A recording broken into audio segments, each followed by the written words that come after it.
Z,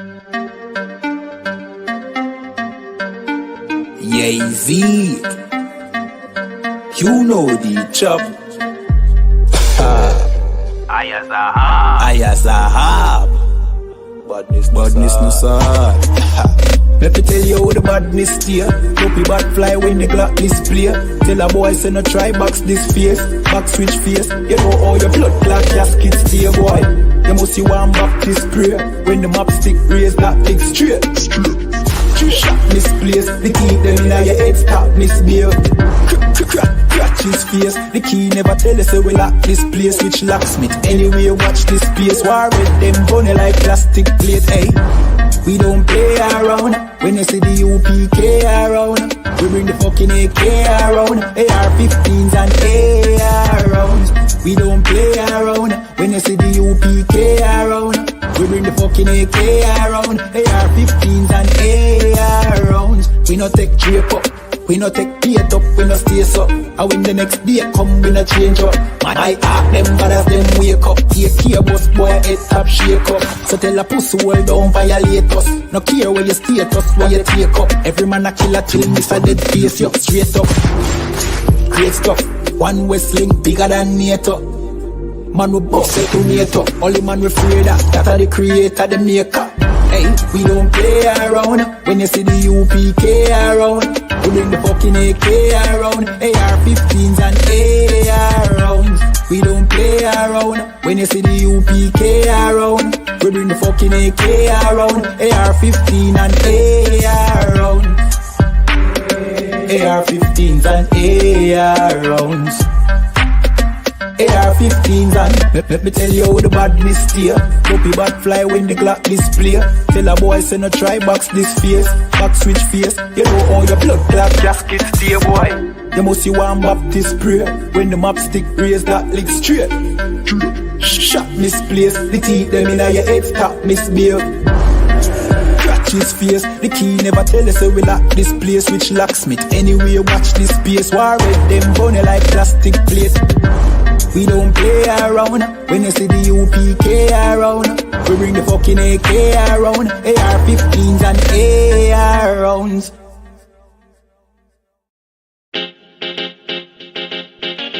Baby, no listen to no fake news, them can't. Could hold it out and them never fake news. Notice say I just be a bad bitch I get forward from with you.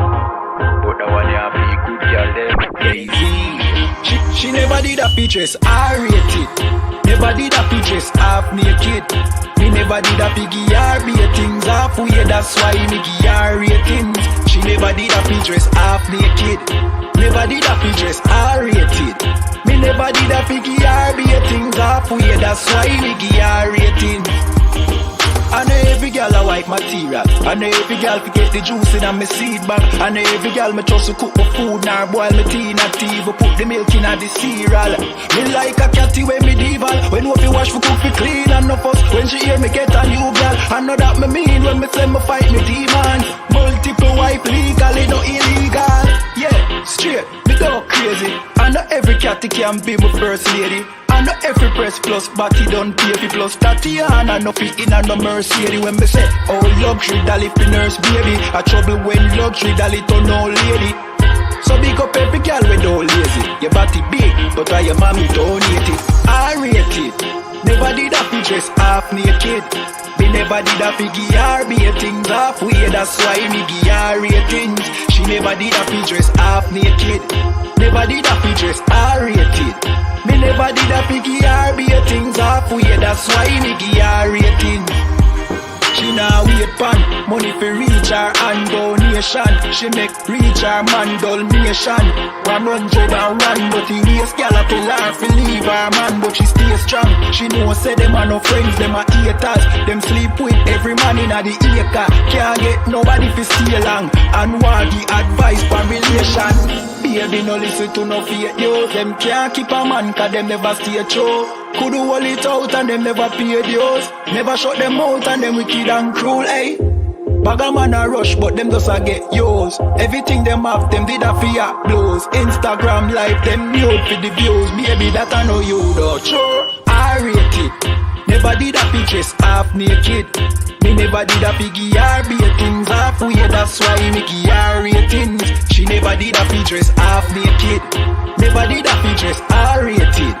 Me never did a fi give her bare things halfway. That's why me give her ratings. One wish. Practice, not a game, not the game that I go out there and die for and play every game like it's my last. Not the game. We're talking about practice, man. I mean, how silly is that? And we're talking about practice.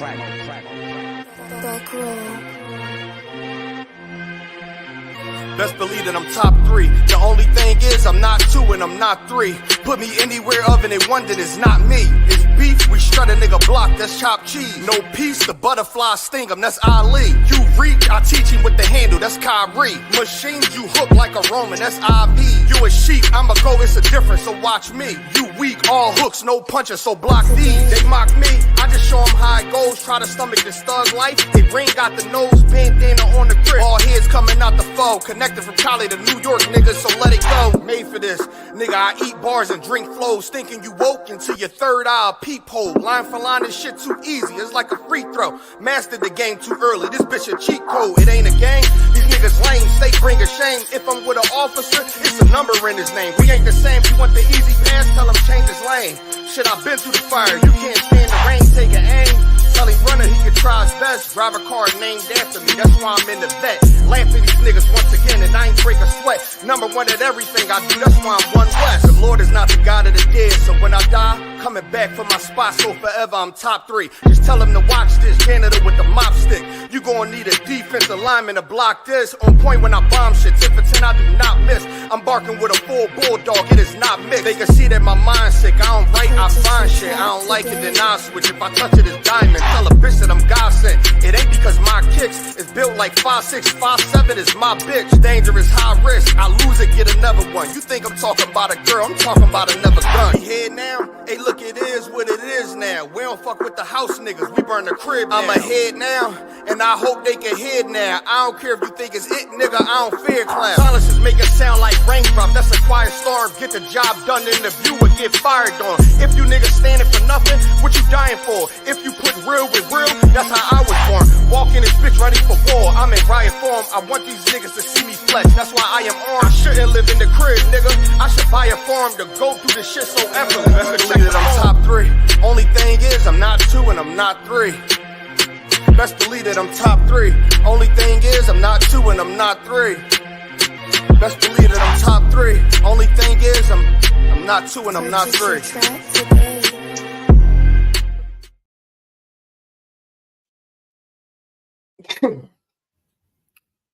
All right, let's get started. Testing, sound. Testing 1, 2.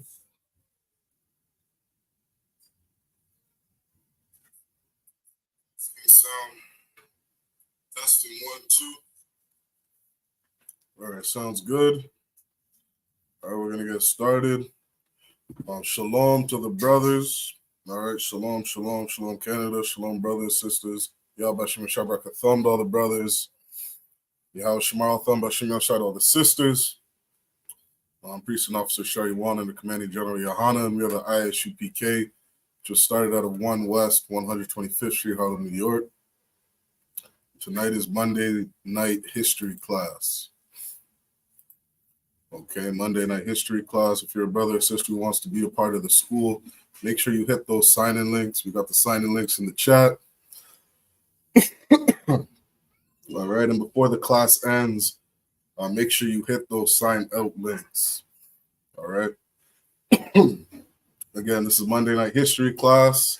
Okay, I.S.U.P.K Toronto, I.S.U.P.K Canada. We're teaching history every Monday night from 5 till 7 p.m.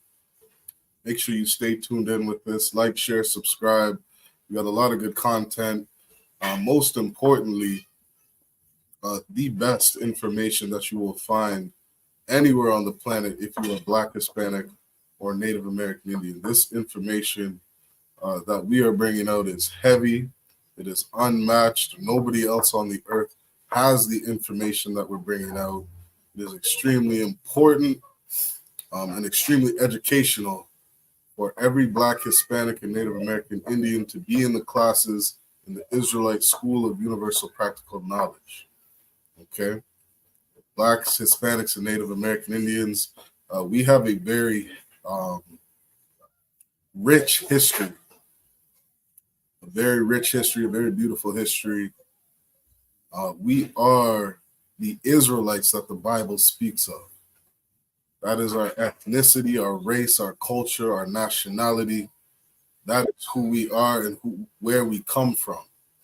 Okay, many people on the earth today have a nationality, have an identity, have a language, know who they are, know who their ancestors were and where they came from. Blacks, Hispanics, and Native Americans are a people in 2024 with a massive identity crisis, a lack of identity, a lack of knowledge of self. 2024, we're still calling ourselves Black, Afro-Canadian, African-Canadian, Caribbean-Canadian, Afro-Caribbean, Afro-Latino, Latino, Puerto Rican, Haitian, Jamaican, all these different bywords that were put on a people coming out of slavery. People that were enslaved for 400 years here in the North America and North and South Central America and some places over in Europe, enslaved all throughout the earth. We are the only people on earth who do not have an identity. We went into slavery and our culture and identity was beaten out of us. We were forced to speak a different language, forced to get rid of our culture and our heritage, forced Christianity and different religions and different gods down our throat. You understand? And here in 2024, we are a people who do not know who we are. The I.S.U.P.K, after lots of research, lots of studying, you understand, off of a lot of wisdom that comes from the Bible and comes from the Most High, we were able to bring out this truth, bring out this hidden truth, bring out this knowledge that many people on the earth do not know. And it is vitally important that you get in these classes. All right. You identify as being Black, Hispanic, or Native American Indian. You are a child of God, according to the Bible. You are his beloved. You are his firstborn, his only begotten. You are the apple of the Most High's eye. The Most High loves you and cares about you, and he wants you to come home. He wants you to come home. He wants you to leave the culture of these other nations that you have served in slavery for, have been scattered throughout the four corners of the earth. The Lord wants you to leave those cultures and come back to your culture. Come back to worshiping your God. Leave Islam, leave Christianity, and come back to worshiping him. Come back to obeying him. Part of the reason we're in this situation and in this captivity is because we chose to disobey him. And as a good father punishes his children, which is why we go through a lot of the things that we're going through today. One of those things being discontinued from our heritage, as it says in the book of Jeremiah. All right. In the I.S.U.P.K, we're going to teach you to get that heritage back. We're going to teach you to put a crown on your head. Take back what's rightfully yours. Build up your kingdom and your government and your schools and your hospitals. You understand? Your places of business. Take all of that back. Because as you've seen for so many years, over 500 years in these different kingdoms, we have done nothing but been oppressed and have suffered. The Israelite School of Universal Practical Knowledge, we want to give you that knowledge to get out of this captivity, out of this oppression. You understand? The Bible says oppression makes a wise man mad. In the I.S.U.P.K, we have a heavy burden. We feel a heavy burden because we understand what is rightfully ours. We see a people who call themselves Jewish, and they're living in a land that does not belong to them. They're at war with Palestinians, fighting over a land that does not belong to them, claiming to be the real children of God, when they themselves are not. Like it says in Revelations, them that say they are Jews and are not, but do lie, they are the synagogue of Satan. That is exactly who those people are. They are not the real Jews. They are not the real children of God. Real children of God are living in ghettos, barrios, and reservations. Real children of God have suffered so much oppression, which is why, like I said in the I.S.U.P.K, many of us go mad, right? Like it says, oppression makes a wise man mad. All right, so this class every Monday night from 5 till 7 p.m. All right, we're going to be teaching history to our people. All right, and tonight's class, like every class, we got some amazing information that we're bringing out. All right, quick shout out to the chat. Nazama Na, Shalom sis, Yahweh Shemal, Thambashim Yahushai. All right, for tuning in. Make sure you like, share, subscribe. All right, shout out to GMS Dubai. All right, I'm not sure if you're a brother or sister, but shalom, shalom for tuning in. Make sure you like, share, subscribe to class. All right, and let's get into tonight's class. Okay, so again, we've been doing a series these last couple weeks, minus last, I believe it was last week, Mother's Day. We're doing a series on a lot of the dark history and the untold history, the untold things that Canada as a nation has done, specifically to the children of God. These classes are for Blacks, Hispanics, and Native American Indians. All right. This information is for us. It pertains to us. These classes are about us, right? Like Fubu said, for us, by us. That is what this class is for. All right. Princess, Shemai, you got to be quiet, all right? The water. All right, these classes are for us, by us, and this information that we're going through and have been bringing out is for us. All right, so again, we've been doing a series every Monday night about the dark history here in Canada, the untold story, the history that people do not know anything about. Okay, and tonight we got another one that many people do not know about. Let's go to the book of Ecclesiastes, chapter 8 and verse 11. All right, let's jump into the Bible really quick.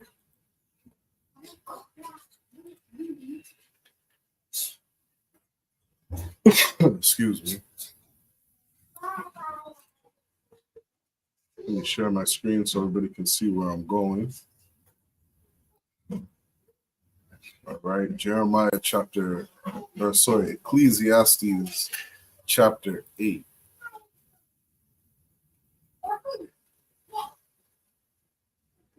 Ecclesiastes chapter 8. I have it up on the screen here. Chapter 8 and verse 11. Okay. Again, in the I.S.U.P.K, we are the only place on earth that is authorized to teach the Bible. Okay, if you ever wanted to know anything about the Bible, learn about the Bible, the I.S.U.P.K is the place to be at.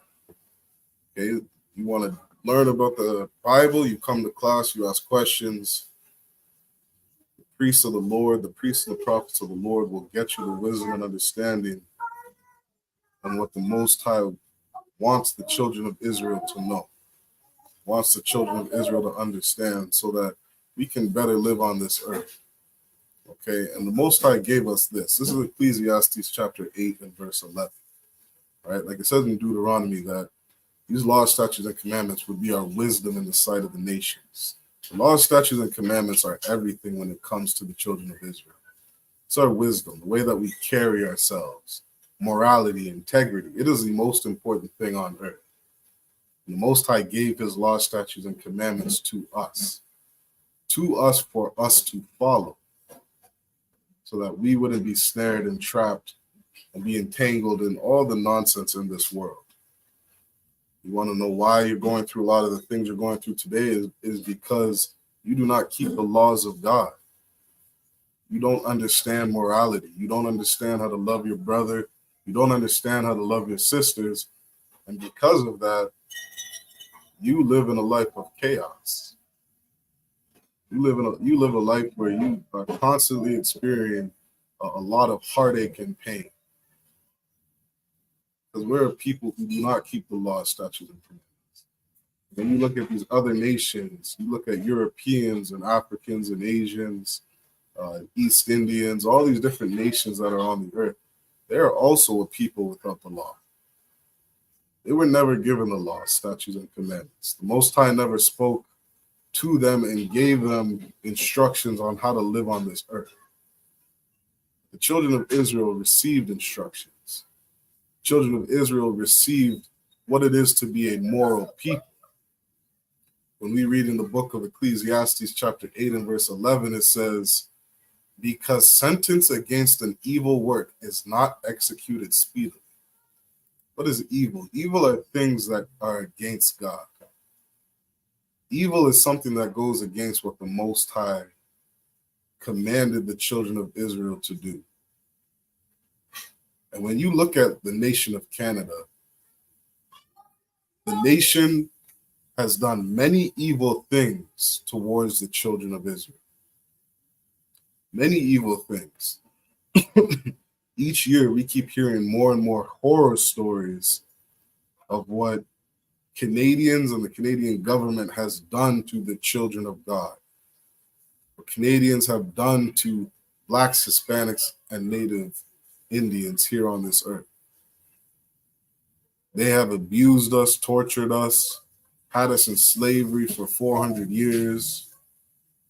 They have constantly mistreated and oppressed us here in this land called Canada. And the Bible says, because sentence against an evil work is not executed speedily, meaning the Most High sees everything that's going on. He sees everything that Canada as a nation has done to the children of God. The Most High has seen all these things. You wonder why the natives are allowed to be in the reserves today. All the bloodshed that has happened here in Canada. There's a quote from a brother in the school, Officer Zabadi, just said, and it's that there's a lot of blood that Canada has to pay for. There's a lot of blood that Canada has to pay for.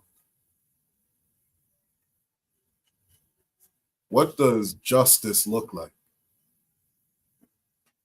What does justice look like for the natives that had electric chairs in the residential schools?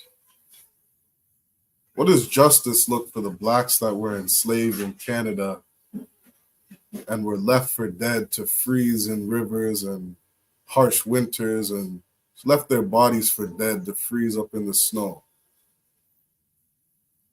having no burial, no graveyard, not even the decency to name them who they were, so that their children and their children's children could know a little bit about their history. The Trail of Tears, Highway 16 over in British Columbia. All the slaves that were running away from their cruel plantation masters here in Canada. The penalties that were given to Blacks for running away. They're trying to run away because they were tired of being abused. Somebody has to pay for all that bloodshed. And the Most High has been watching Canada. The Most High has been watching what Canada as a nation has done to Blacks, Hispanics, and Native Indians. It says, because sentence against an evil work is not executed speedily. Therefore, the heart of the sons of men is fully set in them to do evil. This verse right here perfectly describes the nation of Canada.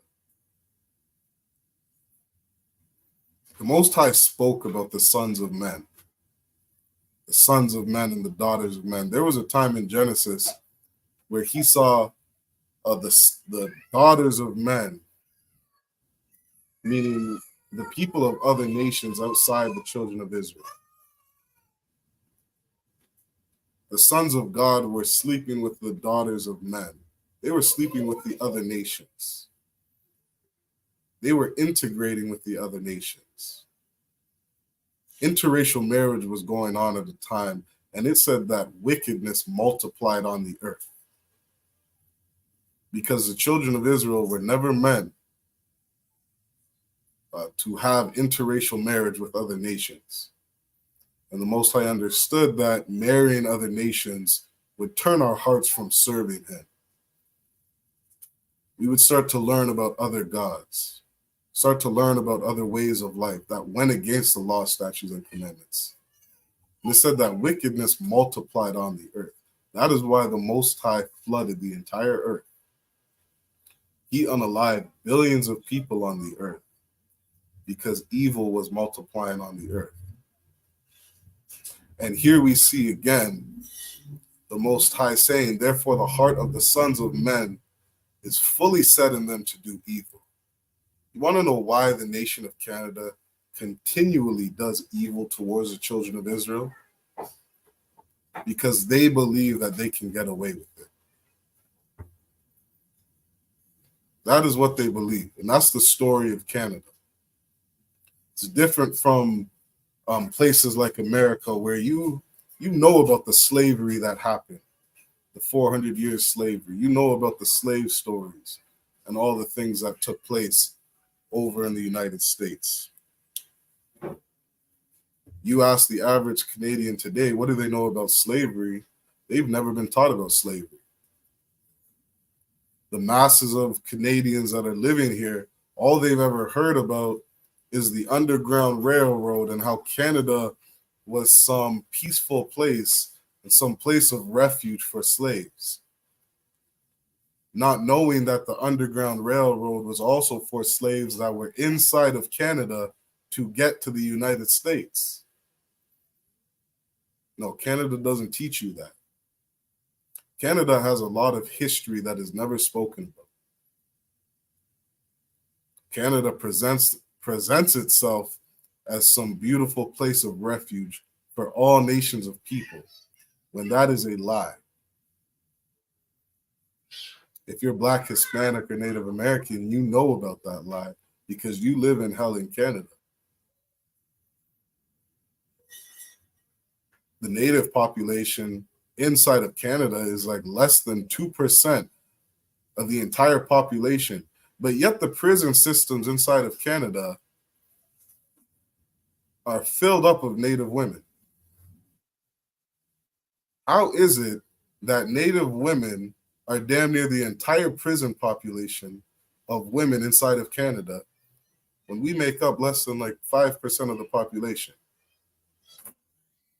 When the Native sister makes up less than like 2% of the population inside of Canada. It's insanity. It's absolute insanity. And it's absolute hell if you are a Native woman. It's absolute hell. And so this story that we're going to bring out today, again, is more of the things that happen inside of Canada that nobody ever speaks about. 2 years ago, they were just digging up all the unmarked graves, all the children that were unalived on residential schools inside of Canada. All the Native children, boys and girls, who have no record of being inside those elementary schools. This history continues to be brought out in Canada because that is the will of God. It says in the Bible that knowledge would increase in the world. Knowledge would increase and things would be revealed. It said that the son of perdition, he must be revealed. In the I.S.U.P.K, we know who the devil that the Bible speaks of is. We know our oppressor is the devil that the Bible speaks of because he is constantly being revealed to us through his actions. I'll read this one more time. It says, because sentence against an evil work is not executed speedily, therefore the heart of the sons of men is fully set in them to do evil. Canada is going to continually do evil until judgment is executed. And once that judgment is executed, that will be the end of Canada. There is a lot of blood that Canada has to pay for. And like it says in Genesis, paraphrasing it, that a man that sheds blood, his blood shall be upon him. That's justice. If you unalive somebody, you don't deserve to be alive. You take a man's life, you got to pay for that life with your blood. That's justice. That's fair, isn't it? You had over 70 million natives that were unalived. You had over 90 million so-called African Americans that were unalived. Who is going to pay for all that blood? Let's jump to the book of Revelations, chapter 18, I believe in verse 6. Right, this is the book of Revelations, chapter 18 and verse 6. It says, reward her even as she rewarded you. Right? Who is she? She is Babylon.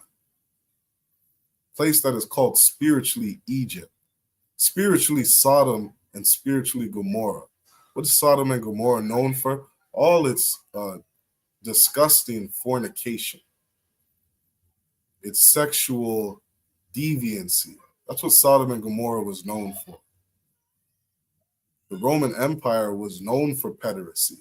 What is pederasty? That's the touching of little boys, the grooming of little boys. That was a normal part of Roman culture. And who are the Romans today?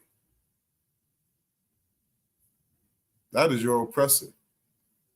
That was their culture. That's their way of life. You think all the molestation and the child abuse that went on inside the residential schools is something new? It says in the Bible that there's no new thing under the sun. No new thing under the sun. History repeats itself. What these oppressors did to Native boys and girls inside of residential schools, they did this kind of thing thousands of years ago. This isn't something new. This is their culture. This is who they are. This is why they push so hard for the LGBTQ community to be so prevalent in their culture. This is normal for them. This is why you can go on the streets of Yonge and Dundas during an LGBTQ parade, and you can see people walking down the street naked. Walking down the street naked like there's nothing wrong. Just like a dog walks around with no clothes.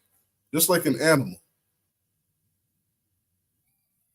That's what they're doing in the cities of Toronto in the name of the LGBTQ community. Because they are sexual deviants. If you had a straight man walking down the street naked, you would be charged for indecency. You would be given a ticket, given a fine. But if you're LGBTQ, it's okay for you to ride around on a bike naked in the streets of Toronto. In front of little kids. In front of little kids who are walking down the street. This place is disgusting. This place is Babylon. This place is spiritually Sodom and Egypt. What was Egypt known for? Egypt was known for its oppression and its slavery towards the children of God. The Most High said, reward her even as she rewarded you. Canada is going to be rewarded for the things that it has done to Blacks, Hispanics, and Native Americans. It says, and double unto her, double according to her works. Meaning, you unalived over 90 million African Americans. The Most High says, reward her double. How are you going to pay for all that blood? Reward her double. Justice looks like 180 million oppressors being unalived. It says, and double unto her double according to her works. In the cup which she hath filled, fill to her double. This is the justice that the Most High has for Blacks, Hispanics, and Native American Indians. You were in slavery in Canada for 400 years. Well, your oppressor needs to go in slavery for 800 years. 800 years so that they can help build up our kingdom, just as we built up their kingdom. That's what justice looks like to the Most High. And Canada has a lot of things that it needs to be rewarded for. Our oppressor has many different heinous acts that they need to be rewarded for.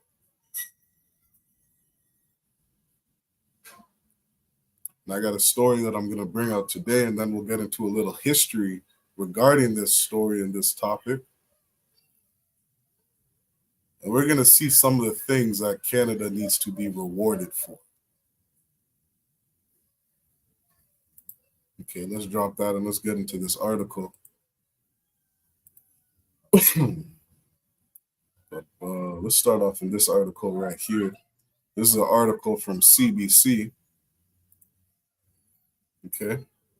I.S.U.P.K does not own the rights to this article, not own the rights to any videos that we may share,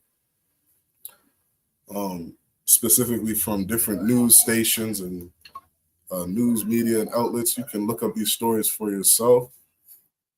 Okay, this article is from CBC, and it is titled, if I can make this bigger,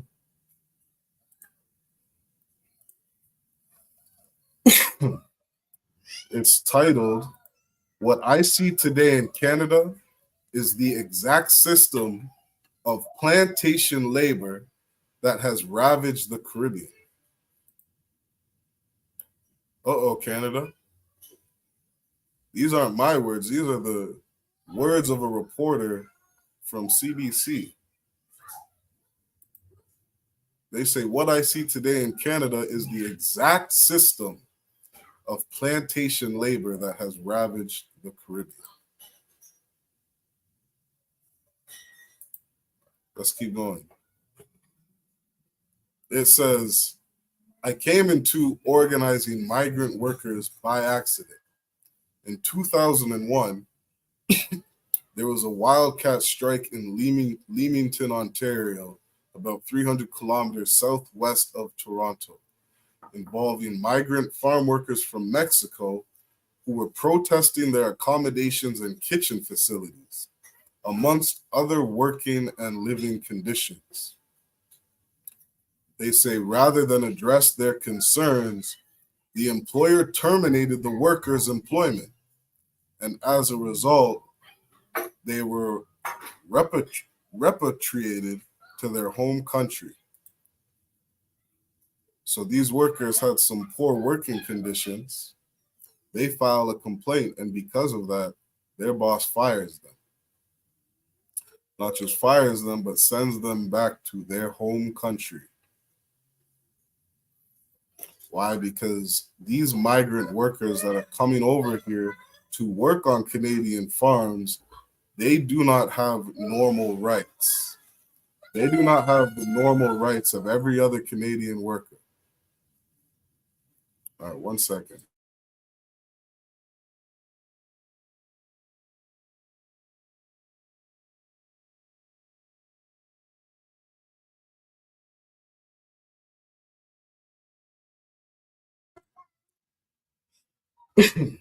All right, what was I saying is that these migrant workers, they do not have the same rights as other workers here in Canada. They don't have the same rights of your everyday worker. You know, it's funny, something that I heard many Canadians advocating for was all the poor working conditions of Chinese people and how Canada is exploiting Chinese workers and Indian workers, East Indian workers through international business. These businesses are being set up in Canada. Things like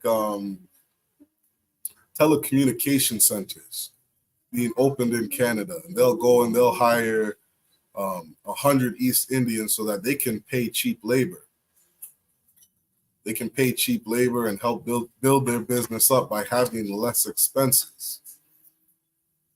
And many Canadians stood up and they fought for the rights of East Indians. They fought for the rights of Chinese and different Asians and different countries around the world so that they could have better wages. They didn't have to work as quote unquote slaves, that they could just be treated as human beings and have better working conditions. These are things that Canadians stood up for and stand for.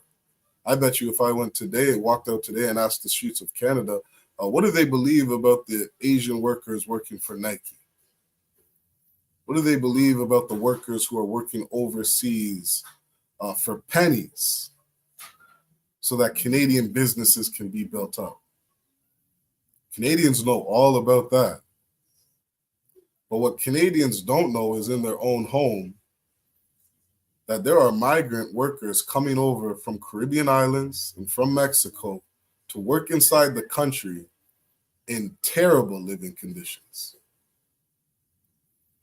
Not just terrible living conditions, but they are being treated miserably. Miserably.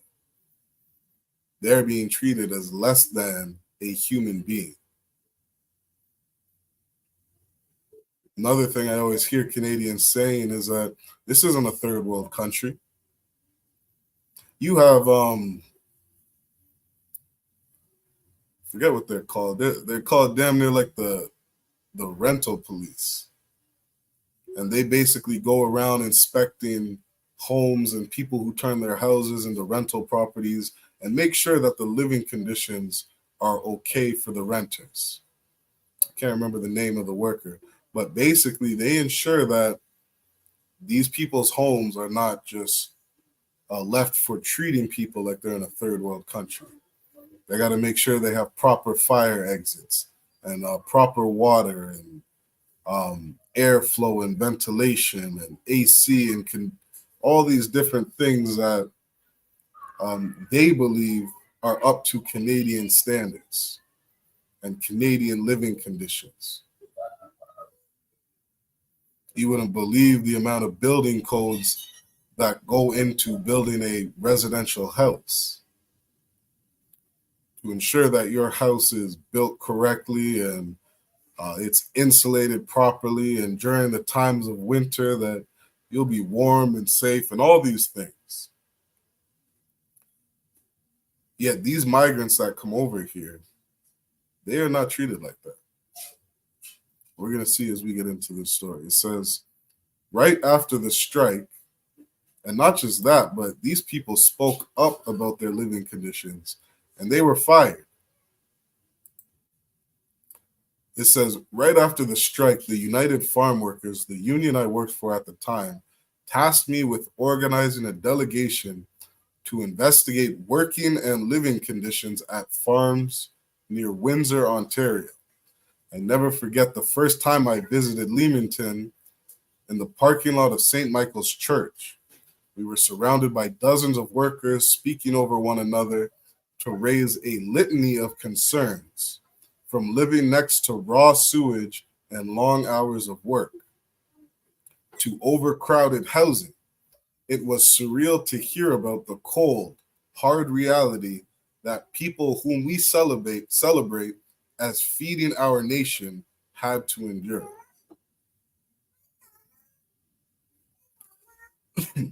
It says, after that, I learned more about the seasonal agricultural worker program, which brings tens of thousands of laborers to Canada from the Caribbean and Mexico annually. So now Canada is employing people from the Caribbean and people from Mexico. Who is that according to the Bible? Those are the children of God. Those are the children of Israel that Canada is employing, and not only employing, but mistreating, mishandling, and oppressing. It says, where was it? It says migrant agricultural workers are hired by a single employer for up to 8 months a year. They must return home after their contract, and they can't apply for permanent residency and thus Canadian citizenship. The program was developed to address so-called labor shortages in the agricultural industry. I don't believe a labor shortage exists. Rather, the government has developed a program where workers are employed under conditions that most other workforces are not subjected to. Now, I myself being in Canada and working in construction, I know how many people retired from the baby boom era. They're all like 50s to 70 years old, and they're all retiring out of the workforce. And inside of Canada, we had a shortage in construction this year, this was in 2023, of about 100,000 construction workers. Because people in Canada, a lot of Canadians do not like doing hard labor. A lot of Canadians and this younger generation, they grow up and they don't want to work inside the trades. They want to work behind a computer. Or throughout schooling, they're not taught that getting into a trade is a valuable skill to have. They're taught that they should go to post-secondary school and get an education there. Meanwhile, the trades can, in some cases, be an amazing career for people. It can bring in a lot of wealth for people. There's a lot of poor working conditions inside of construction, but there are ways to make some financial gain getting a trade and getting that skill inside of Canada. And so a lot of people are not taught to go inside of trades. And so between that, as statistics and research in Canada was showing, between that and all the people retiring who were born after World War II and that era, it said that in Canada, inside of Ontario, we had a shortage of like 100,000 construction workers. And because of that, construction was busy. There was so much work for the average construction worker. And Canada, under Doug Ford, the Ontario government, they opened the doors to bringing in different migrants all throughout the world, regardless of their skill level or their training that they had received. They were being brought into Ontario all over the world to help fill the construction shortage, giving people and offering citizenship, offering housing and different grants, and all these different things to bring people into these skilled labor trades so that they could help build up Canada's empire, so that they could help keep construction going. This is something that I know to have happened last year inside of Canada. And you could even see the demographic of the trades. You can see the different demographic of all the immigrants being brought in to help fulfill this work shortage that they have, a worker shortage that they have. And so what is it for Canada to open the doors for people to come in the country? According to statistics, when you look at population versus land mass, the country of Canada is actually the least populated country on the entire earth. It has something like 80% of the land inside of Canada is unpopulated. It's some insane statistic. There is so much land here in Canada, so much places for people to live. But yet when it comes to Caribbean and Mexican migrants, they are not allowed to get permanent residency. They are not allowed to get Canadian citizenship. And as we go through this history class, we're going to see why. We're going to see this is actually something no different than what they instilled inside of Canada back in the 1900s. And they did not allow Black people into the country. It was shut down for damn near 50, 60 years. It wasn't until around the 50s and 60s where they lifted that law that they had inside of Canada and allowed Caribbean people to slowly start coming into the country.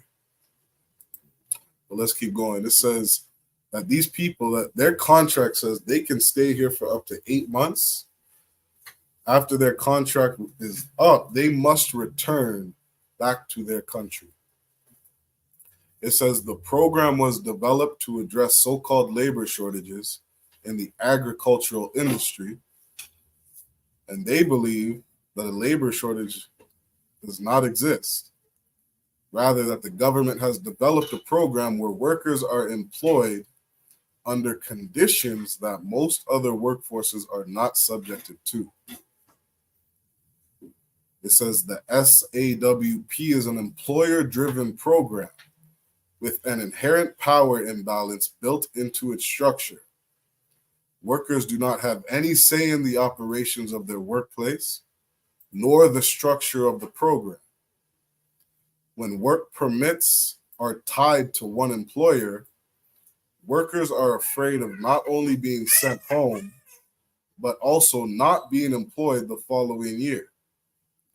In addition, under their employment contracts, they can't seek out a different job.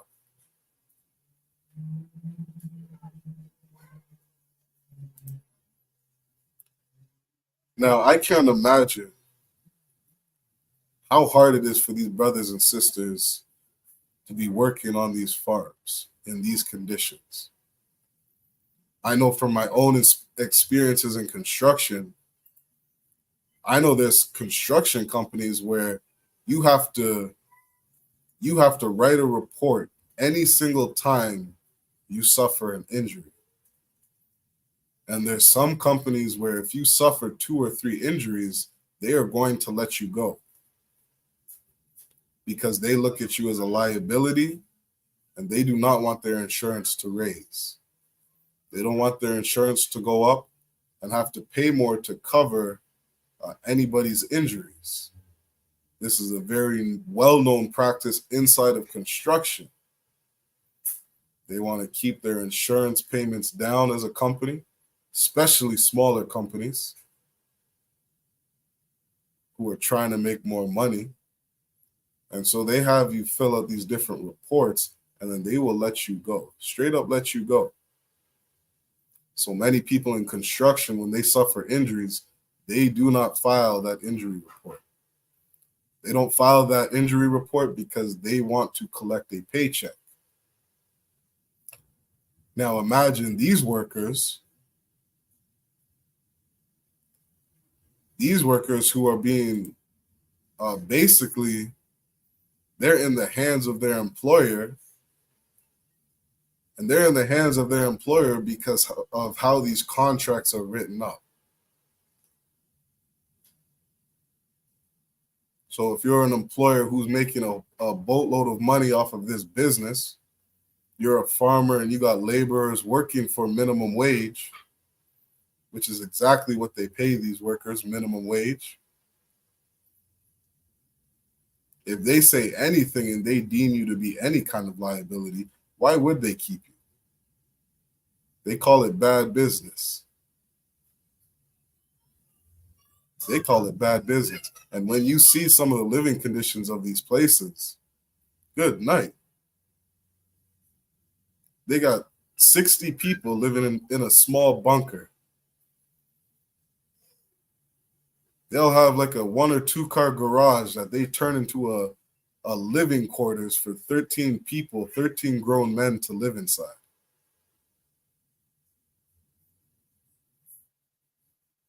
If you can get away with that, why would you keep somebody that complains? As they say, bad for business. Maybe a person of integrity, maybe a person of morals, they might actually care about the worker. They might actually care about the Black or Hispanic man that's working for them.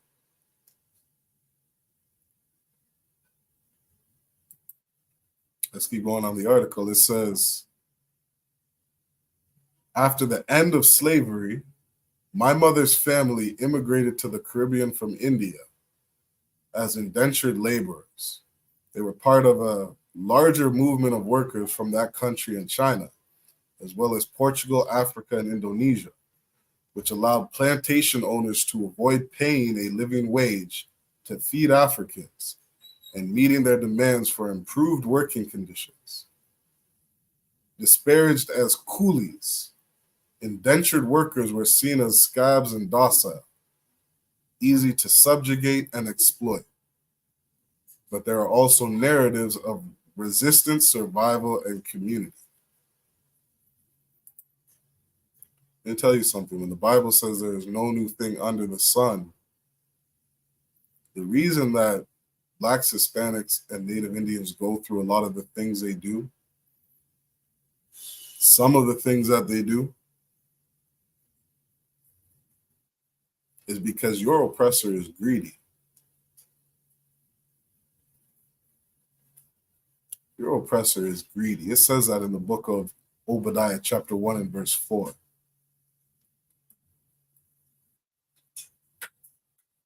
It says, would not a thief steal until they've had enough? Just a regular thief. He would go into a vineyard and take grapes until he's fed. Take enough food so that he could eat. That's what a normal thief would do. But not Esau. Not the nation of Edomites. Not the nation of Idumea. Not the nation of our oppressor. He doesn't stop stealing. He just takes and takes and takes. He's colonized over 150 countries on this earth.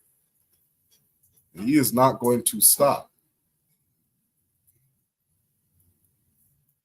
You want to know why those Jewish people are in Palestine trying to fight over that land?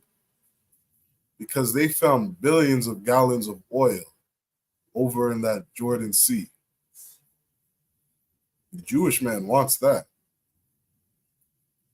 The Jewish man is willing to unalive men, women, and children so that he can get that oil. That is the spirit of our oppressor. If our oppressor can make a couple thousand more dollars off the backs of your hard work, he is going to do it. If he can put 100 black men inside of one small bunker so that he can make more money, he is going to do it. That is the spirit of our oppressor. Obadiah chapter 1 and verse 4.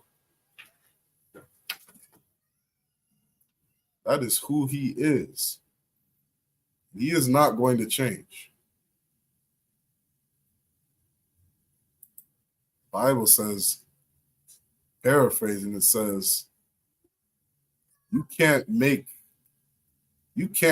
what is crooked straight. Loosely paraphrasing that. something that is crooked, something that is evil, something that is something or somebody who has a lack of morals, you cannot turn them into a righteous person.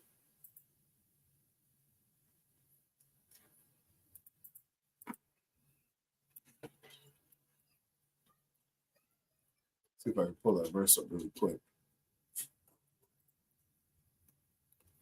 Let's go to the book of Ecclesiastes,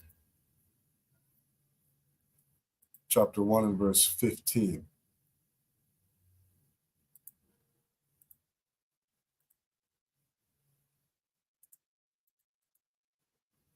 Ecclesiastes chapter 1 and verse 15, it says, that which is crooked cannot be made straight. You can't do it. The nation of Esau, as it says in the book of Romans, is that he was a, how did it say it?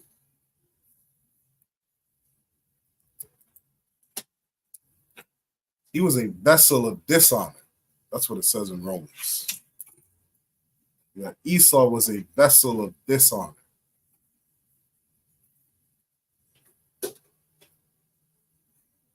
The Most High is saying that which is crooked cannot be made straight. The nation of Esau is a vessel of dishonor.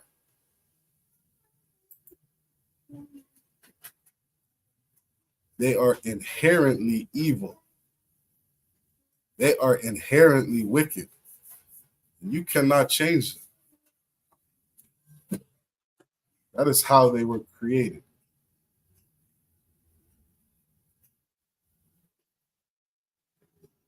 So when it says in Obadiah, let me see if I pull it up really quick. You go to Obadiah.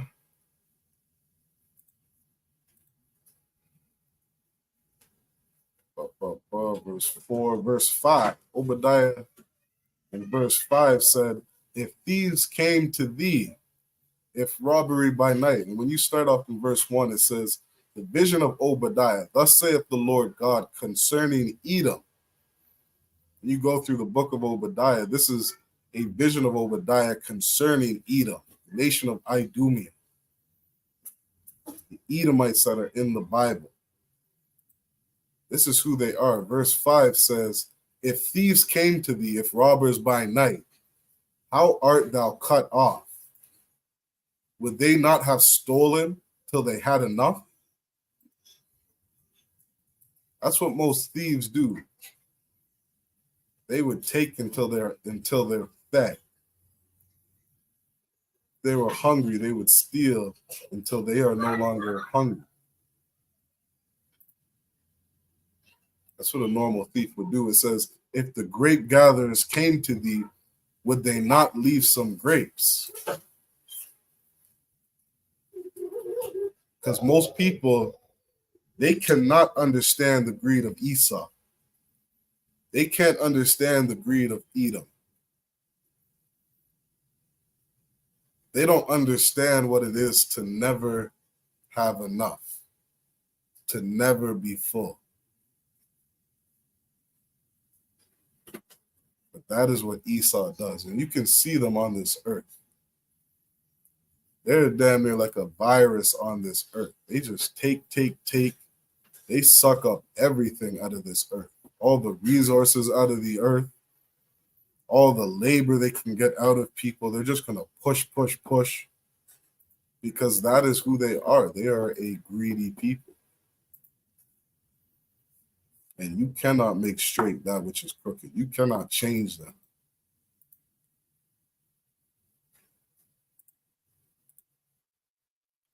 Right. We were adding the article. It says, the racialized nature of temporary labor migration to Canada and elsewhere is not an historical accident, coincidence, or twist of fate. Legal scholar Adrian Smith wrote in an essay, nor is it accidental that exploitation and displacement, so crucial to capitalist development, takes on racialized class proportions across territorial borders under neoliberal capitalist imperialism. What was this person saying? They're saying that the people who are Black, the people who are Hispanic, it is not a coincidence that you are in these conditions inside of Canada. It is so perfectly racialized. It's so perfect that you would be the ones inside of these farms and these crop working conditions. It is not a coincidence. You're going to see there was a time back in the 1950s when you had many Dutch farmers coming to Canada. And these Dutch farmers, they were allowed to become citizens. They were not discriminated against. They became citizens, and they own many farms today here in Canada. You want to know why your Caribbean parents in the 1950s and 1960s came to Canada? It's because they believed that Canada was a place that they could come and live and build a family. They could come and have a greater and better opportunity than what they had. They looked at all the Europeans that came from France and Britain, and look at what they established and what they became here in Canada. Can't we be like them? That's how many people view Canada. It's just a place of multiculturalism where people come and they can succeed in this society.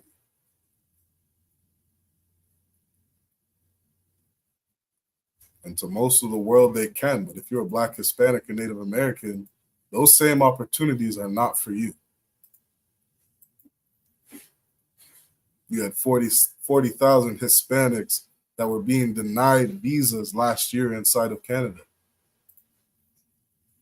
Yet they had no problem opening the border for over 100,000 Ukrainians during their war, during their oppression from the Russians. But if you were Hispanic, no, you were not allowed in this country. You see all the BC fires and all the wildfires that happened last year. Those were Mexican firefighters coming in from Mexico to put out the fires inside of Canada, to help aid in the relief of the Canadian citizens. All these wildfires going on in Canada. Canada needed so much help. So many people died from these wildfires. So many towns were destroyed. And our Mexican brothers came to Canada risking their lives so that they could help the Canadian citizen have a better life in Canada. And then that same year, 40,000 of them were denied access into Canada. They were denied visas. They were not allowed to come to Canada and work. Tens of thousands of Mexicans came into the country to work on farms so that you could eat here inside of Canada. They were not allowed. They were not allowed to become a Canadian citizen. And their contract was up. They were told to go home.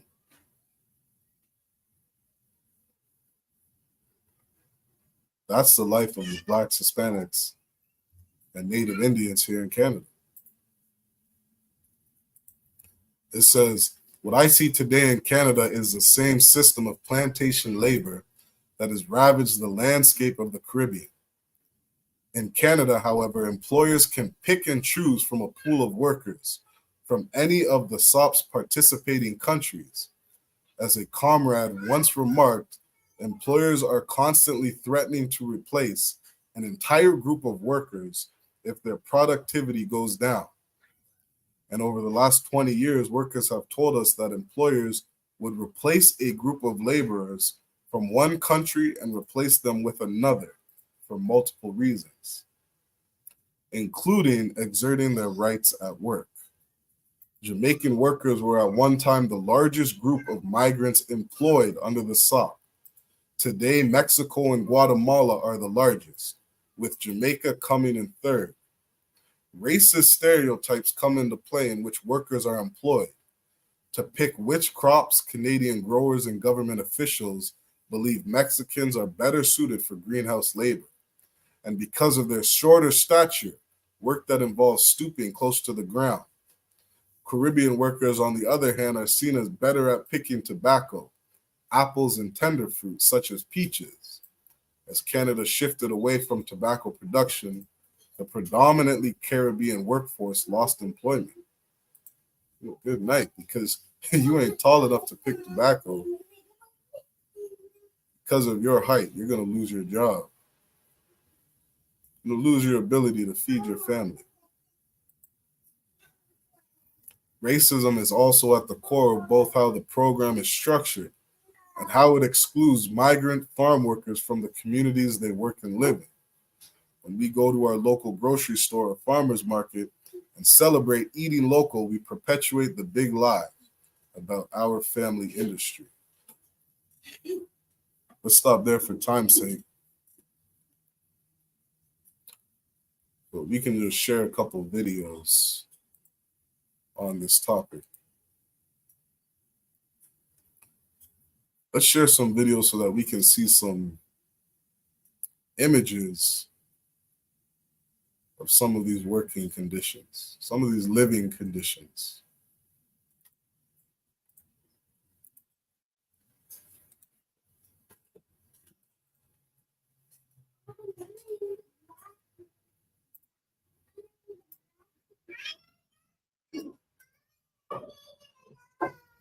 Okay, let's before we get to that, let's run through this one really quick. Let's speed through it just to give one more quick story. Okay, this is again from CBC. It says Mexican workers say they are victims of abuse on Canadian farms. Abuse, racism, and harassment part of daily lives of some workers. Every year, thousands of foreign farm workers come to Canada for 8 months as part of the seasonal worker program since 2017.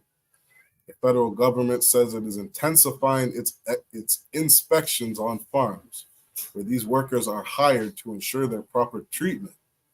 Nevertheless, the situation is still far from ideal, according to 3 Mexican agricultural workers employed in Ontario who agreed to talk to us. Okay? And so I'm going to jump down and see one of these workers' stories. Okay? This brother said that a Mexican farm worker says he was told that his heart attack symptoms were caused by eating too much chili. Okay? So this man went to his boss, told him that he was having a problem, and he was told that it's because he's eating too much chili. It says they don't treat workers like people here. They treat them like tractors or like animals. A 50-year-old Mexican laborer who suffered heart damage while working 10-hour shift for Canada's largest cranberry producer says a supervisor first blamed his symptoms on too much chili. Benito Meneses says it took nearly a week for staff at the farm in Richmond to take his medical concerns seriously and take him to a hospital where he was eventually diagnosed with unstable angina.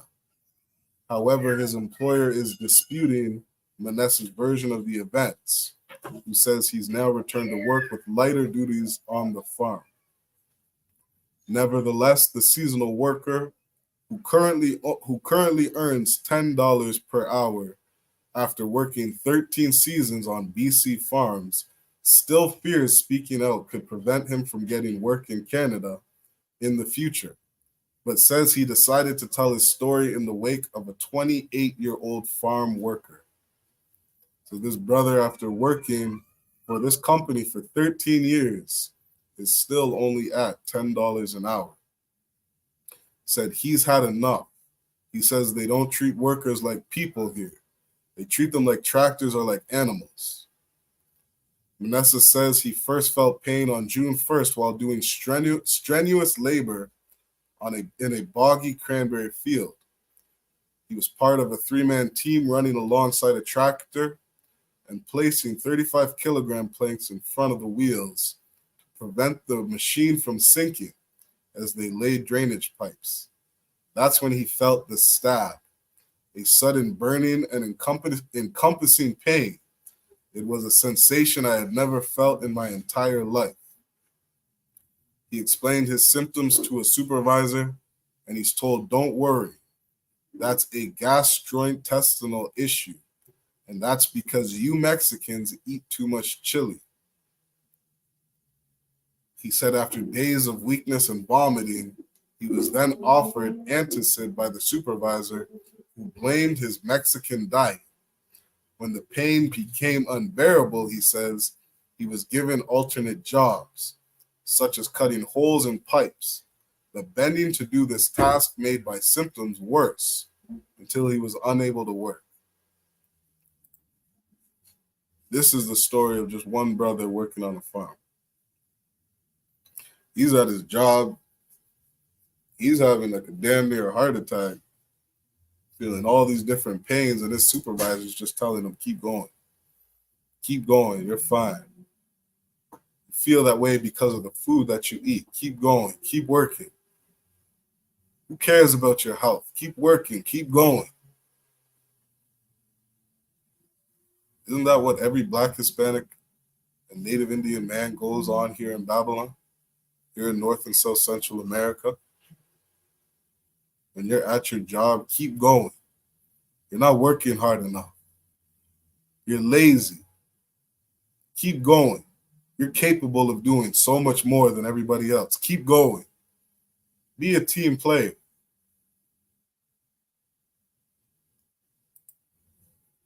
This is what we're told. And this brother, regardless of his health symptoms, he's being told it's just the food that you're eating. Keep going. Keep going, because money is more important. My money is more important than your health. That's what his employer is saying. My little paper money, my $2 coffee from Tim Hortons is more important than how you feel, than what you're going through. That's what his employer is telling him. It says the head of MWDA says he offered to take the Manessas to the hospital, and that's when the employer stepped in. 6 days after he says he first reported the burning, persistent chest pain to supervisors, Manessas was diagnosed with heart damage by a doctor at Ridge Meadows Hospital. His brother had to sit in pain for a week before anybody took him seriously. His brother had to keep working. Nobody took him seriously, and he suffered heart damage.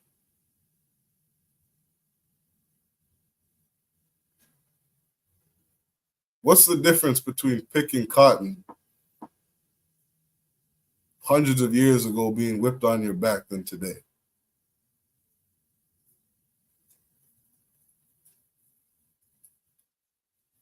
What's the difference? This brother is so scared of being fired, of losing his job, that he thinks in his mind he's got to just keep going. Because he knows that his family in Mexico needs the money. He knows that his brothers and sisters and his children who are back inside of Mexico need the money. Canadian dollar continues to go up, and so he can make $10 an hour and bring that back home where he can get a little food and pay his bills over in Mexico. His family can have a life inside of Mexico. Because his brother's worried about losing his job, he ends up suffering heart damage because nobody decides to take him seriously. Because his employer thinks that money is more important than his health.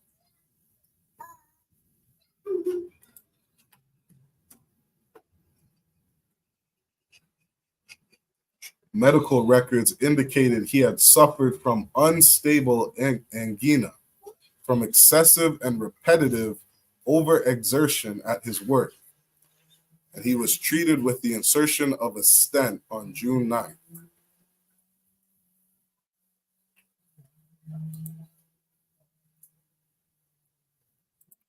These are what our brothers and sisters are going through.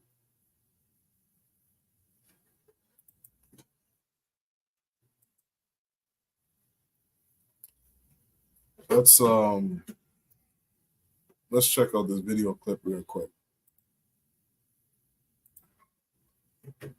Again, I.S.U.P.K does not own the rights to any of these videos.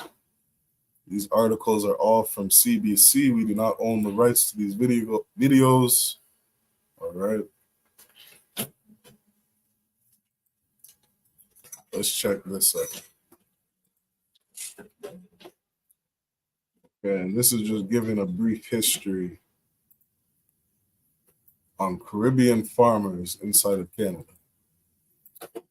Caribbean and Hispanic farmers inside of Canada. Unemployed with a family to support. That was extremely difficult. I was caught between a rock and a hard stone. Do I stay with them, being unemployed and cannot provide for them, or do I leave them and come to Canada to provide for them?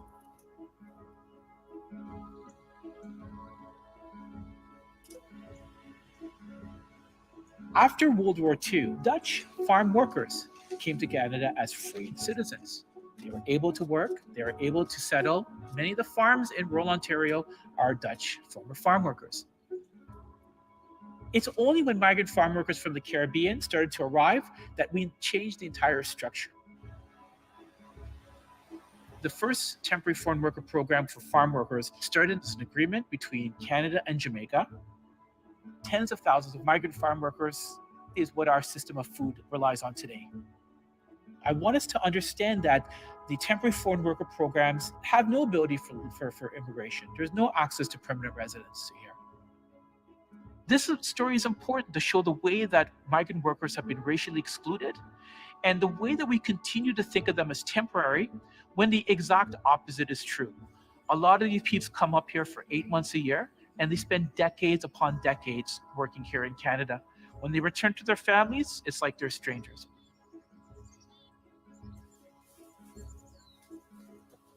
The very day that I landed in Canada, I realized things are not right. The Canadian food system makes it legal for farmers to exploit migrant workers. You're denied basic human rights, basic labor standards. You're always at your mercy of the employer. My living conditions were very, very difficult. To be living in a bunkhouse with 62 guys, one television, 8 guys in a room, everything. You see that? This is how they're living. It's damn near like a prison. They're putting up sheets so that they can have some privacy inside of this house. Thing was a fact. We were pitted To their families, it's like they're strangers.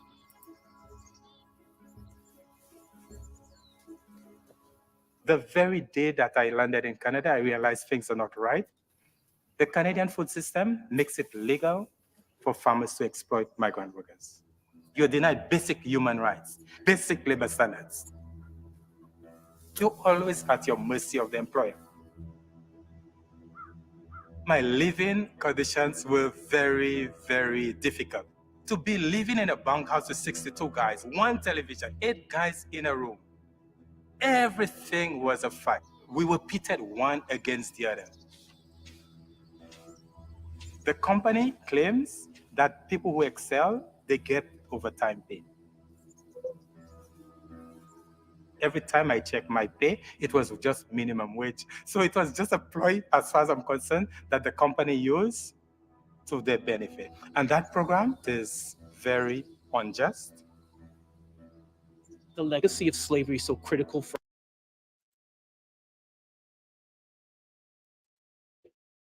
All right, let's stop there. So that's just a little history on the migrant workers here in Canada. Okay, so you have World War II that happens. Okay, just for the sake of the history class, just to understand this time frame. World War II happens. You have a bunch of men that go to war, a bunch of men inside of Canada that are out at war fighting. You got women and children at homes, and so what are women doing? Women are starting to enter the workforce. Okay, you got a lot of those feminist movements that also went on shortly after. And so women are starting to enter the workforce as their men are off at war.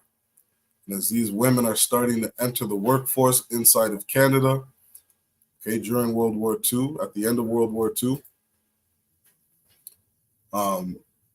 what many women used to do inside the house is that they were quote unquote domesticated wives. They were at home, stay at home wives, taking care of the children, taking care of the household. And so they started going out into the workforce. Okay, this happened during World War II and shortly after World War II, where the quote unquote family house started to change. The dynamics started to look different. And so as you have these women going out in the workforce, historically, the majority of the middle and upper class household, they still needed domestic work to be done. And so that opened the door to have Caribbean women, Hispanic women come into the country of Canada.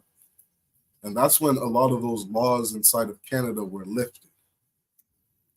Before that time, if you were Black, you were not allowed to enter into the country, because back around 1880, 1890, slavery is, or quote unquote chattel slavery is ending.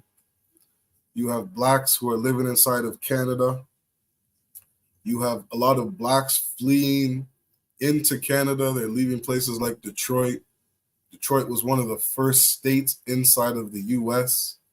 that was considered a free state. So you had many Blacks go to Detroit. And from Detroit, many Blacks came into Canada through Windsor. Okay, and so you had a Black population that was growing inside of Canada. And as this Black population is growing inside of Canada around 1880, 1890, our oppressor did not want Black people to just live side by side with them inside of Canada.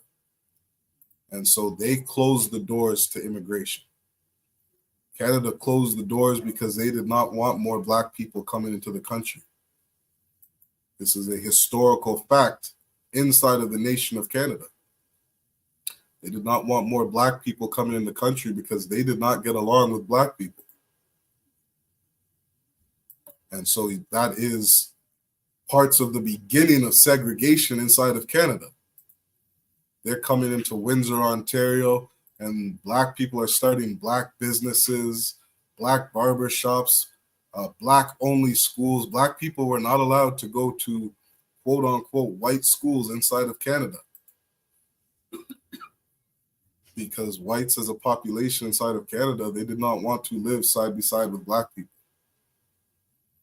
And so segregation is happening in the country, and Black people are starting their own communities and their own businesses.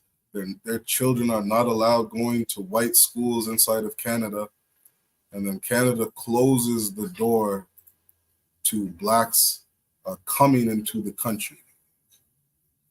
This was shut down inside of Canada until around 1950 when World War II happens. And you have women, white women specifically, starting to enter the workforce. And as white women are entering the workforce, middle class and upper class families inside of Canada, they need domestic workers. Who better than the homeborn slave? Who better than the Black woman to come from from Jamaica, to come from Cuba, come from Haiti, to come into Canada and work it for the middle class inside of Canada. And that's how some women started to come inside how Black women started to come inside of the country. And this is part of the beginning of the massive immigration of Caribbean immigrants coming into Canada, because they saw Canada as a possibility for a better life. And the Canadian government did not allow these Black women from Jamaica to bring their families. They did not allow them to bring their brothers or sisters with them. Only them and them alone could come into the country of Canada, and they had to work inside of middle class and upper class homes, where we will hear, I think one day I'll do a class on that, where we can hear some of the stories of Caribbean women in the 1950s, 1960s, working inside of European households. And the, again, harsh working conditions that they were forced to do in order to obtain Canadian citizenship. Likewise, for the men, how were Caribbean men allowed into the country? Well, the average Canadian citizen, European citizen, looked at the Black man as a quote-unquote slave. He was not able to do skilled labor. He was not allowed to be a doctor. He was not allowed to be in any regular quote-unquote work environment. He was meant for servitude. So the Black man, the Black Caribbean man, could come into Canada, and he was allowed to be a porter. Porters were an extremely common job for a Black man inside of Canada. I can speak for myself. I know my grandfather came to Canada, and what did he do? Coming to Canada from Jamaica, he was a porter. We've done many classes on what porters were, working on those trains, and the different servitude that they did for the upper class of Canada. And that was our position inside of this country in the 1950s and 1960s. And that was the beginning of more of a mass immigration of Caribbean people into Canada. And if you look at the demographic today, the Caribbean Black man makes up the majority of the quote-unquote Black man and woman inside of Canada. And that was at the end and during World War II. That's how we came into this country. Came into this country as servants.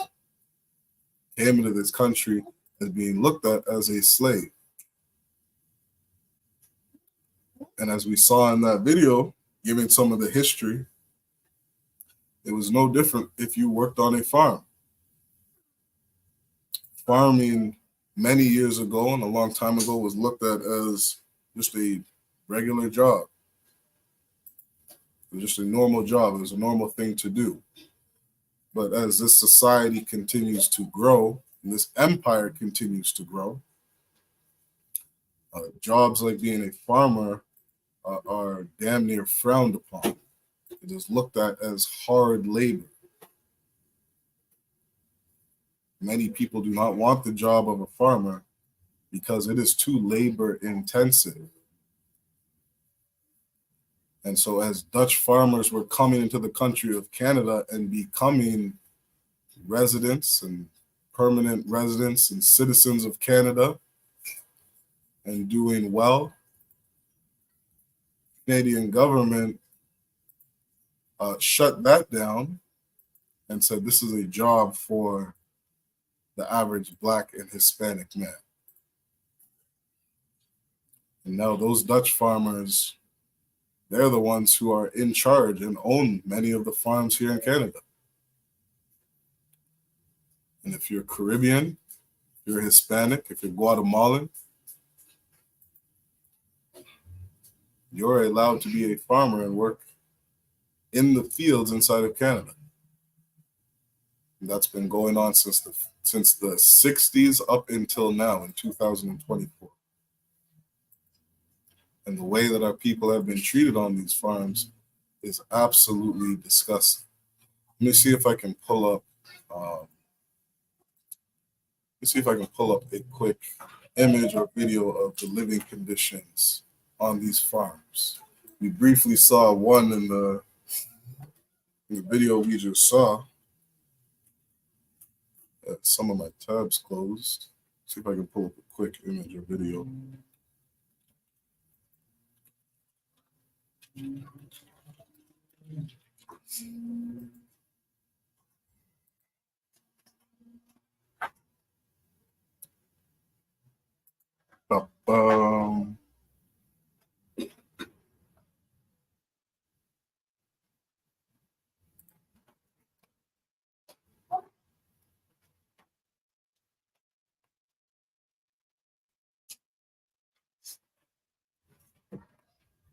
We got a small video here. I can show this one. This is just an example of how their bosses treat us. Let's see if I can share this. So basically, this is a video of an employer who was upset that our Jamaican brothers, the tribe of Benjamin, decided to go on strike. They went on strike and they were all fired. You choose to read through all this story. This is a story of some Jamaicans who went on strike and said, we are not okay with our working conditions. And their boss fired all of them, sent them all back to Jamaica, and he hired a new group from another country within the next week.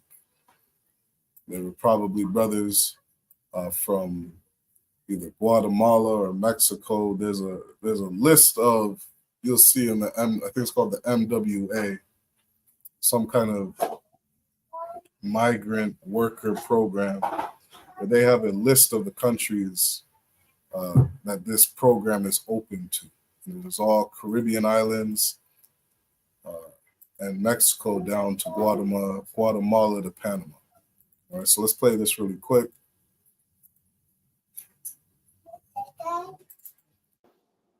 This is the wrong way to be doing this, okay? It puts me in a bad spot and tell me I know exactly every single person in this goddamn room, okay? This is not the way you do things. I know.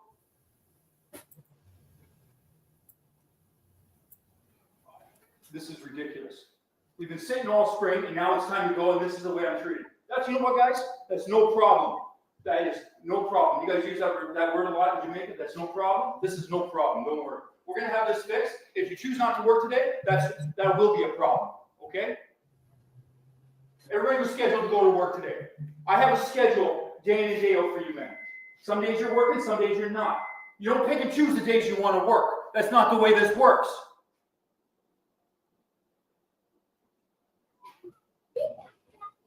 Does anybody have a problem with my scheduling? Does anybody have a problem with my schedule? We don't have no problem with the word. No, I'm asking about. Now remember, I'm not reading through this whole story, but this story, all these workers were fired. They were all fired and sent back to Jamaica. And they were protesting their working conditions. They decided to band together and say, look, until you get these toilets fixed, until you get this sewage fixed, until you get these tools fixed, we're not going back to work. They decided to stand up for what they believed was right. To take a stand against the harsh working conditions. And all of them were fired. About my scheduling. I'm asking, do you have a problem with my scheduling? It's a simple question. What? My scheduling. The days I have men scheduled to work and the days I have men to be off. Do you have a problem the way I schedule men in? No, I don't have a problem. That's good. You got a problem with the water coming around your bathroom? Yeah, you know what? I have a big problem with it too, because this is my building. This is private property. I'll tell you something. No. Let's talk about that for a second. This is my building. This is my farm. Okay? I don't like seeing my buildings being treated the way they get treated. No, that's right. Exactly. This will be goddamn well fixed. Don't worry. It'll be fixed. This is the wrong way to. He said, don't worry, this problem is going to be fixed. That's what that oppressor said. This problem is going to be fixed. They were all fired.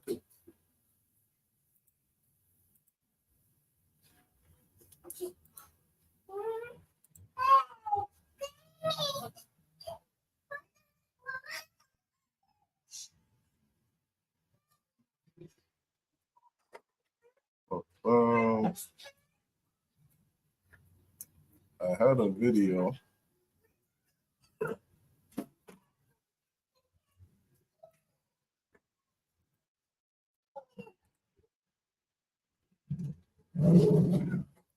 Yeah, I have to check my history. But yeah, he let go of all those people.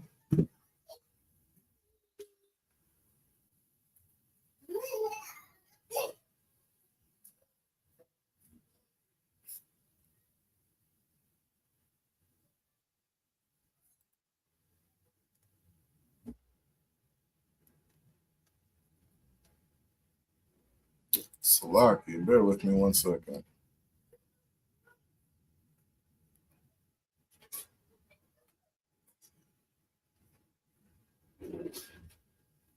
Dang, I lost the video.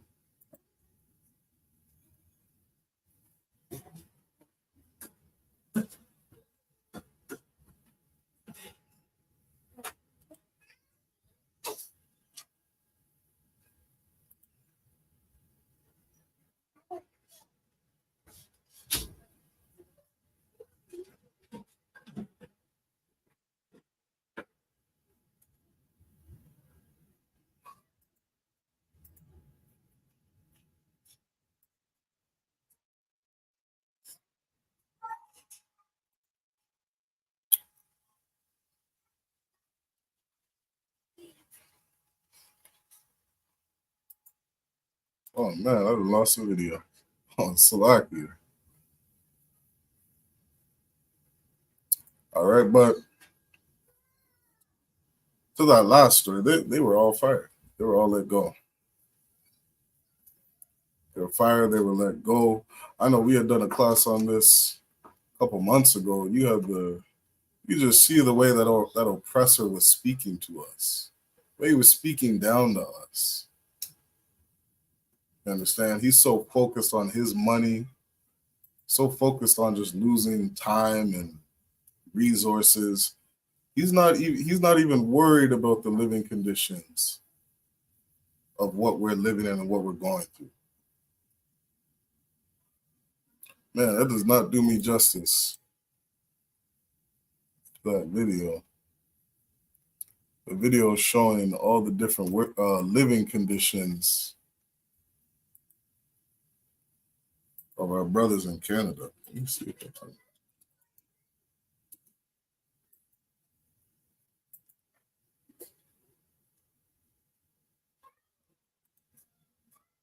This has been an ongoing problem for many years.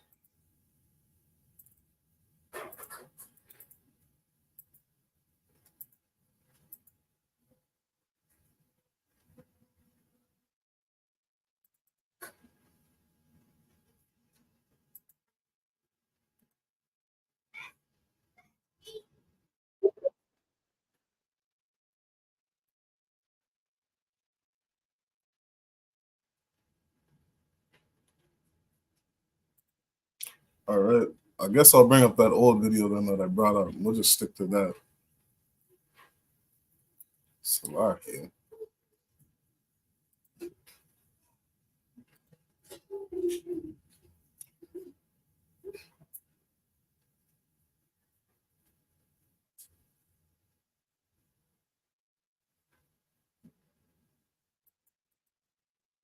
All right. Forgive me, YouTube. Forgive me, TikTok. Forgive me, Facebook. Must have closed that tab that I had. But let's keep going, just for time's sake, right, to go on with the class. So these living conditions have been absolutely terrible for our people. All right, we saw in that one video, you could see that brother is saying that he lives in a bunker with 60 other people. He shares a little small quarters with 13 people. I think he said 12 or 13 people, and he's living in this small pad. They got little sheets and bunk beds trying to put up to have some privacy. And it's crazy to think that in 2024 that is allowed. It's okay. It looks like a damn jail inside of it.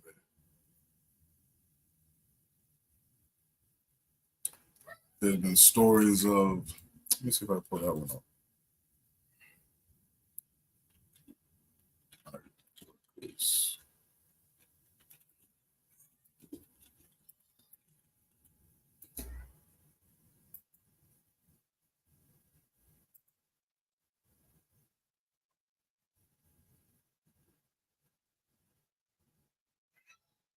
Okay, I believe I got one right here.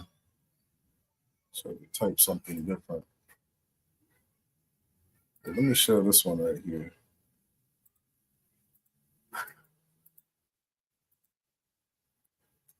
Okay, this is again another article from CBC. It says information revealed about video showing alleged local migrant worker living conditions. Okay. You could probably just type this in on Google and just look up the different living conditions of migrants who are working on farms inside of Canada.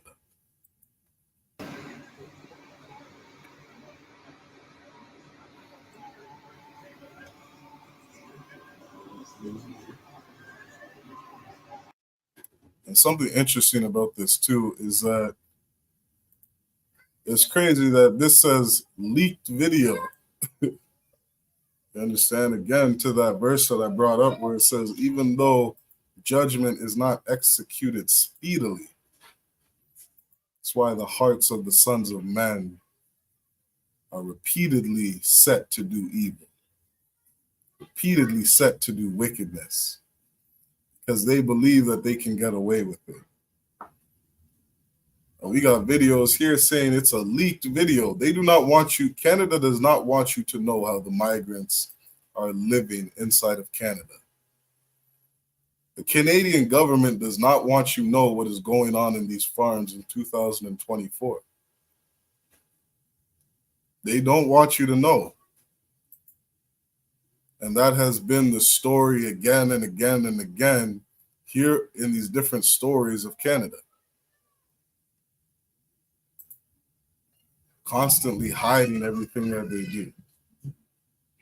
This says a leaked video. All right, let's play it and see what it looks like.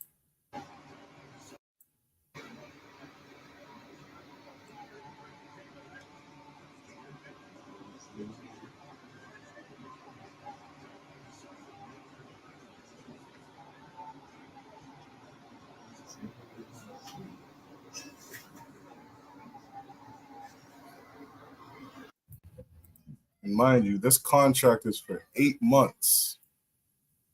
You come to Canada and you live like this for 8 months.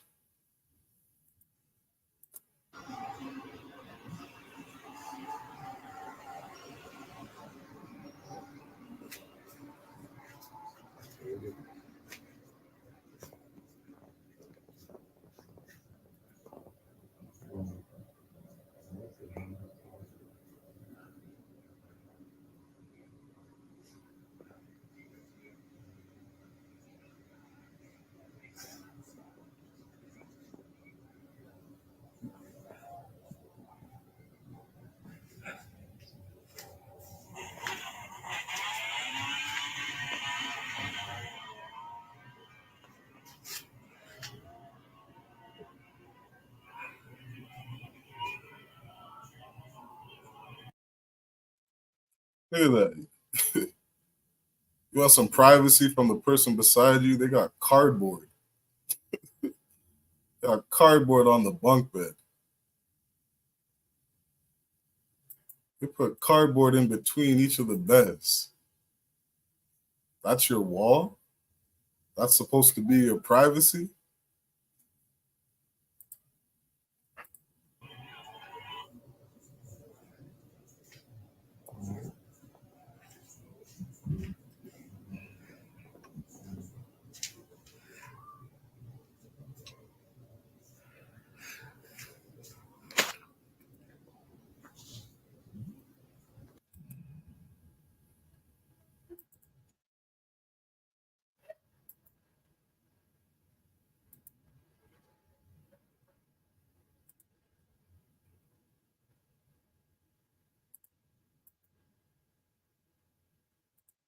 Good night. Right? That's just one video. Now, again, you want to see the living conditions? These migrants inside of Canada, just look up the living conditions. Okay, you Google this, you will find hundreds of different images and videos and stories. You understand? I just typed in migrant workers living inside of Canada. You understand? And they got 20 different articles that just pop up.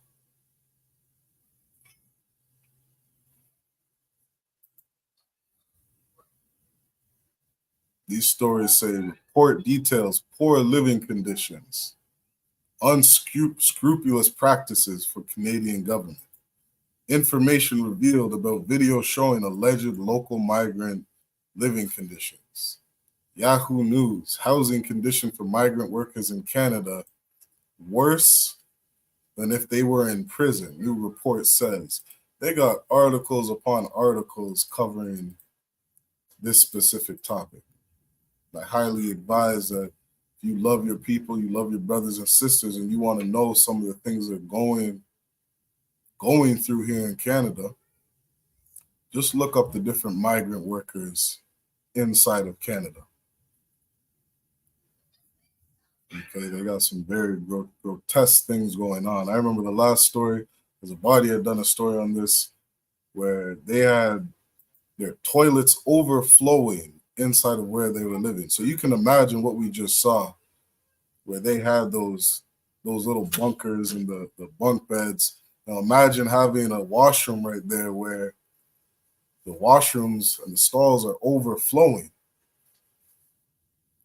in your living quarters.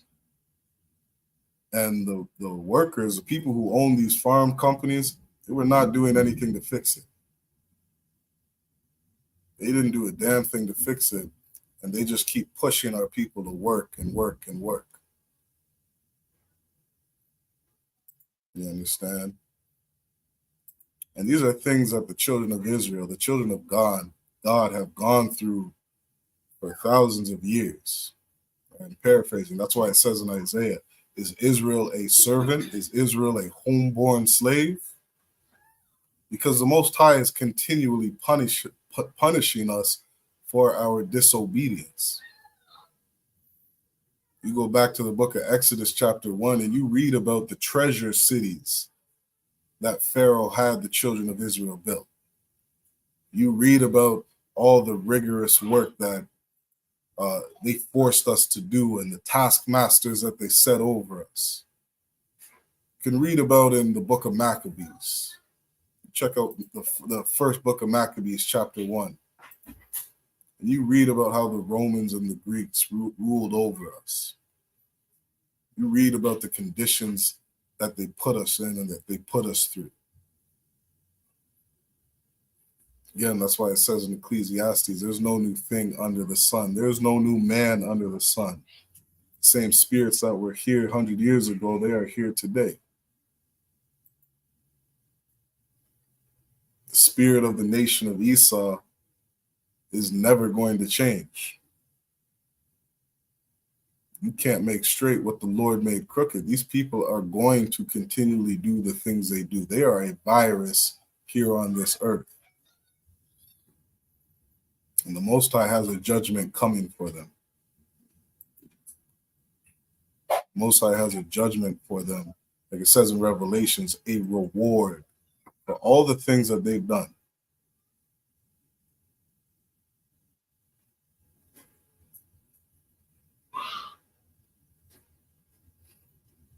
You understand? So again, this is Monday Night History class, and those are just some of the things, again, some of the history that goes on here in Canada, the history that is never told, the history that the average Canadian doesn't know a damn thing about. And a very good way to understand Canada's history is to very simply look at the history of slaves in the United States, history of indigenous people in the United States. You will see that the same things that was going on in America were the same things that were going on in Canada. It is no different. It is no different. And the reward that is coming to these people in this nation and this kingdom, it is one that is well deserved. The Most High said, reward unto them double. Reward unto them double. All the bloodshed, all the slavery, all the oppression, reward unto them double. That's the reward that is coming to them. And that is the beginning of the future kingdom of Blacks, Hispanics, and Native American Indians. Okay, so again, with that, that's Monday Night History class. I'm going to put the sign-up links in the chat. Again, quick shout out to the chat. Thwada again, Nizama Najul. Y'all Shema Thumba Shimmy Ashai. Thwada for tuning in, sis. What's going on? Kwamada Yahawada. Shalom, Yabashima Shabbat. What's going on, brother? Thwada for tuning in. Make sure you like, share, subscribe. Make sure you stay tuned in with us every Monday night from 5 till 7 p.m. Okay, I'm going to put the sign-up links in the chat. Make sure you hit those sign-up links. All right, and with that, I say shalom. What's good now? I'm about to get a jump. Pull up,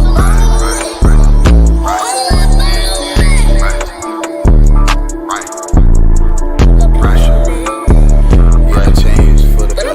Put that old nigga.